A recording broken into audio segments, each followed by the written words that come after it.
എന്തായാലും 4 മണി വാർത്തയിൽ Chittarikkal saint Thomas HSSലെ ആർഷലാണ് child എഡിറ്ററായി ഞങ്ങൾക്കൊപ്പം ചേരുന്നത്.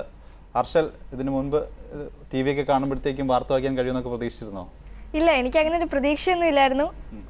പിന്നെ ഇവിടെ ചൈൽഡ് എഡിറ്റർ വായിക്കുന്നുണ്ടെന്ന് അറിഞ്ഞപ്പോൾ അഡ്രസ്സ് കൊടുത്തു, അങ്ങനെ കിട്ടിയതാണ്. ഇങ്ങനെയൊക്കെയാണ് വായിക്കുന്നത് നേരത്തെ അറിയാമായിരുന്നോ? ഞങ്ങളൊക്കെ ഇത് നോക്കിയിട്ടാണ് വായിക്കുന്നത്, അതോ നോക്കാതെ വായിക്കുന്നതാണ്?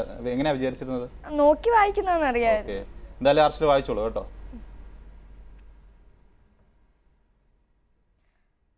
മുംബൈ കാമാത്തിപ്പുരയിലെ കുട്ടികൾക്ക് ജീവിതം തന്നെ ഒരു വെല്ലുവിളിയാണ്.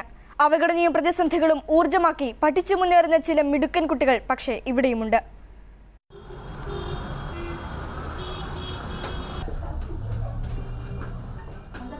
കാമാത്തിപുരയിൽ എയ്ഡ്സ് ബാധിതരുടെ പുനരധിവാസത്തിനായി സന്നദ്ധ പ്രവർത്തനം നടത്തുന്ന പ്രമീള ഠാക്കൂറാണ് ഞങ്ങളോടൊപ്പം പൂജയുടെ വീട്ടിലേക്ക് വന്നത്. 2011 പൂജയ്ക്ക് എയ്ഡ്സ് ആണെന്ന് മനസ്സിലായി. 5ാം ക്ലാസ്സിൽ പഠിക്കുന്ന മകനും രോഗമുണ്ട്. मुझे इधर हो गया होगा, लगता है 20-25 साल तक. मुझे मालूम नहीं कि ये बम्बई में बेचने का आता है बोल कर, पता नहीं मुझे. 1500ഓളം കുട്ടികളാണ് കാമാത്തിപുരയിൽ സ്കൂളുകളിൽ പഠിക്കുന്നത്. പലരും 3-4 ക്ലാസ്സുകളിൽ വെച്ച് പഠിപ്പ് നിർത്തുന്നു. പിന്നെ ലഹരിക്കടിമയായി തെരുവിൽ ജീവിതം. എന്നാൽ നന്നായി പഠിച്ച് ജോലി കണ്ടെത്തണമെന്ന ആഗ്രഹമുള്ള മിടുക്കരായ കുട്ടികളെയും ഞങ്ങളിവിടെ പരിചയപ്പെട്ടു. ജിമ്മി ബികോമിന് പഠിക്കുകയാണ്. मेरे फ्रेंड सब हाईफाई है, तो एरिया में मैं ला भी नहीं सकता क्योंकि ये गलत एरिया है. ശിവം ക്രിക്കറ്റ് കളിക്കാരനാകാൻ ആഗ്രഹിക്കുന്നു.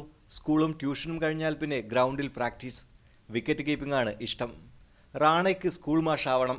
അനിലിന് വിദേശത്ത് ജോലി ചെയ്യാനാണ് താല്പര്യം.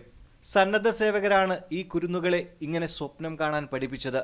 അംഗനവാടി മുതലേ കുട്ടികൾക്ക് വേണ്ടത്ര ശ്രദ്ധ നൽകി പഠിപ്പിച്ചതുകൊണ്ട് ഇവർ മിടുക്കരായി വളരുന്നു. മുംബൈയിൽ നിന്നും ക്യാമറാമാൻ ഹരികൃഷ്ണയ്ക്കൊപ്പം നൌഫൽ ബിൻ യൂസഫ്, ഏഷ്യാനെറ്റ് ന്യൂസ്.